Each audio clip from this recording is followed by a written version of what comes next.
It seems like nothing really phases a narcissist, doesn't it?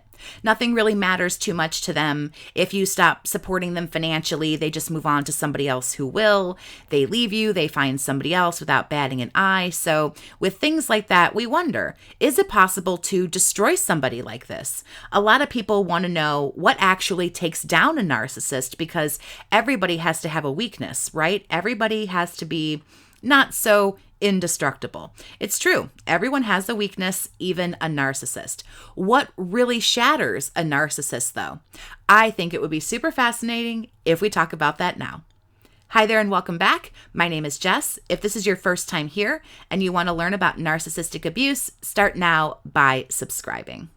I invite you to come and ask your questions about narcissistic relationships on my weekly live stream that I host every Saturday at 9:30 p.m. Eastern Time. If you would like to talk privately with me, you can send an email to BookAChatWithJess@gmail.com to get information, rates, and set up a one-on-one appointment with me. To support what I do here on YouTube, you can become a channel member. Being a member is a monthly form of support, and if you're awesome enough to do so, you get exclusive content only offered to channel members. You can click join just below the video, or there is a link in the description for you. So, what is the ultimate demise of a narcissist? What can you do to bring that around, or is it something done unknowingly to break them down? Well, here's the funny thing. You, or me, or whomever, we don't actually have any hand in bringing down a narcissist. None. I don't care what you do or what you don't do, whether you do something on purpose or on accident. The ultimate downfall of a narcissist comes right from them. And these things I'm going to list here is exactly what does it to every single narcissist. Overt, covert, whatever the hell you want to call them, it doesn't matter. And as we go through this list, I'm sure you're going to notice a pattern here. And the whole list kind of intermingles with one another. So let's do it. Number 1, wrath. Wrath is always going to plague a narcissist. The anger, the rage, the constant turmoil, and unhappiness inside of themselves. It might not always be outwardly displayed, but it's there. They hate themselves. They hate us. They hate things like they need us. They hate they don't have enough. They're never satiated. They're never satisfied. They are filled with irritation, fury, and enraged when they don't get what they want. Pissed off at the world, it seems, when things don't go their way. And someone so consistently unhappy will never have any kind of peace. It doesn't matter what you do or don't do or what anybody else does. They have no inner peace. There's always an inner battle. And sometimes it does spill out for us to see. They yell, scream, become violent, only further proving how little control they have over their emotions, and how the emotions inside themselves will forever be their ultimate demise, having nothing to do with us. Expect to see wrath after the narcissist has suffered a narc injury or an ego bruise, however you want to say it. Wrath and anger are always going to be present when the narcissist feels things like shame or failure, or when they lose control of a potential form of supply or their primary supply, a victim. You can say it like that. So much rage is never going to end well, and it's never going to bring them any kind of happiness. Number 2, pride. Pride is typically related to having high self-esteem. Well, when it's healthy, a good self-image is healthy and it's important, but what happens when you build false pride around a false image? Narcissists show the world a fake version of themselves. They show everybody a fake version of themselves, a version of perfection, niceness, kindness, love, care, compassion, all that bullshit they don't actually have. It's a facade, self-loathing as we know they are. It's hard for them to be genuinely prideful. So what does pride actually look like when a narcissist is displaying it? Well, that's where things like the egotistical nature comes in. When the narcissist is acting egotistical, arrogant, rude, that's what it is, self-serving. This pride causes that sense of entitlement that we have all seen and experienced from a narcissist in our relationships. They think they're so great, so the world owes them something. Or on the covert side, they've been fucked over by the world and everybody in it, so now everybody in that world owes them something for this terrible time they've gone through. And that's where all the pride is. And some might call it a fantasy world. Others say their own version of reality. But Doesn't matter. That's where the narcissist calls home. Home is built on lies and things they have to convince themselves of. The pride and the superiority hide that inferiority they almost are always feeling on a constant, continual basis. And all of these things spell disaster for a narcissist.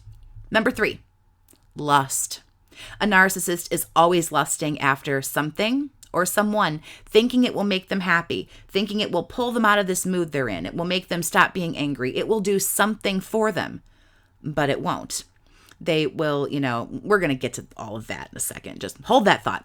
The lust actually ruins relationships, jobs, friendships, and eventually everything. Narcissists are lusting after things like supply, perfect supply. In fact, something that's never going to be found as it doesn't exist. And always looking for something to make you happy means you don't know how to make yourself happy. And this is what's happening for the narcissist.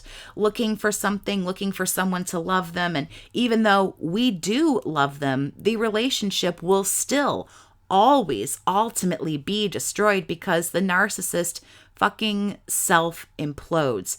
They're chasing and chasing and chasing, wanting more and more and more, and it's never enough. So let's address never being enough with number 4. Let's go on ahead and jump into greed. No matter what the narcissist does have, it's never enough. Ever. Period. If they have 100 lovers, they'll want one more. At least. But probably more. If they have $1 million, they want 2 or more. It's never enough. It's never good enough. Always more. What they have now isn't enough. It's never going to be good enough. And never being satisfied with what they have is the root cause of things that we talked about in lust. Cheating, and then other things like stealing, possible hoarding tendencies, which I've talked about before in other videos, stuff, money, things, people. They're collecting as much as they possibly can of whatever it is they feel they don't have enough of. And normally in the case of a narcissist, it's everything. People, money, drugs, alcohol, whatever. They're collecting and collecting and collecting. And still, they're insatiable and it's never enough. But when somebody always needs more, that's a problem. For other reasons, but also let's touch on never being thankful for what you have and always looking around for something else. Let's just get real here for a second. It's a miserable way to live along with everything else. And this adds to why the narcissist is literally their own worst enemy. They can't just stop and be thankful and appreciative of what they do have. There's always, that void within them that is their own fucking fault that they're continuing to try to fill, and it doesn't work because that hole they're trying to fill is a black hole with no end in sight until the work is done to not, kind of fall back on these kinds of things. They do all of these things to themselves. Number 5, envy. This is a big one. The narcissist is upset when you or anybody else has something they don't have. It might even be something that they don't want. They don't even want it, but fuck you for having it. I want it. I deserve it. You don't. That's super kind of mature behavior, by the way. Again, overlooking what they do have, they become completely fixated on what everybody else has and how can they get it? And usually how fast can they get it? Narcissists also envy things like good people. I believe deep down they actually want to be decent people. And I think it really, really pisses them off and sets off that wrath they have going on that they can't handle their own lives in that fashion. And in secret, I think narcissists want to be like us. They want to be us. They're very jealous. They're entirely too envious, which is what we're talking about now. They want what we have. Even things like they want to be loved by people and they want to love people. They get jealous over things that like our children love us or our parents love us or really close friends or something. They get mad when other people love us because they feel so incredibly unloved. And envy is going to slightly tap on that sense of entitlement that I brought up earlier in the video. Well, I deserve the best and you have it, so give it to me. Again, sense of entitlement. Being so envious and jealous, firstly, it's fucking unattractive as shit. But more than that, jealousy makes people look bitter and unhappy, which is what the narcissist is. Bitter, unhappy, pissed off at the world, envious. Somebody owes me something and I'm not getting it, so wah. All the things on this list also make the narcissist look incredibly difficult to satisfy. So hopefully, after hearing this list, you're going to see very clearly why relationships fail and why, again, we have nothing to fucking do with it.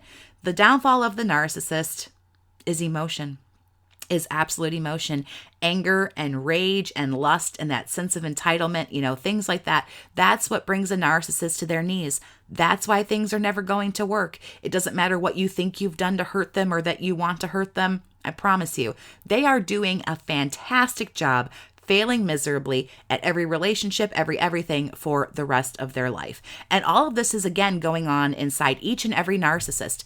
Overt, covert, it doesn't really matter. Every narcissist is struggling with all of these things. This is only the tip of the iceberg as well. I didn't even focus on things like fears, insecurities, mental disorders they might also have, issues with addiction, and all the kind of stuff that causes narcissists to live this, frankly, fucking miserable existence. These things will destroy every narcissist. There's no need for revenge. Can't stress that enough. Nothing will satisfy, nothing will ever be right, and so their endless hunt for the impossible continues on until they die. Regardless of what you do or what you don't do, it doesn't matter. So, what else destroys a narcissist? Leave your answers down in the comments below. Please like the video. It really helps me out, and I thank you for it. Share the video if you think it might help somebody else, and I thank you for it. And subscribe if you haven't for more videos on narcissistic abuse and recovery every single week, and I thank you for it. Have a great day, survivor, and take care of yourself.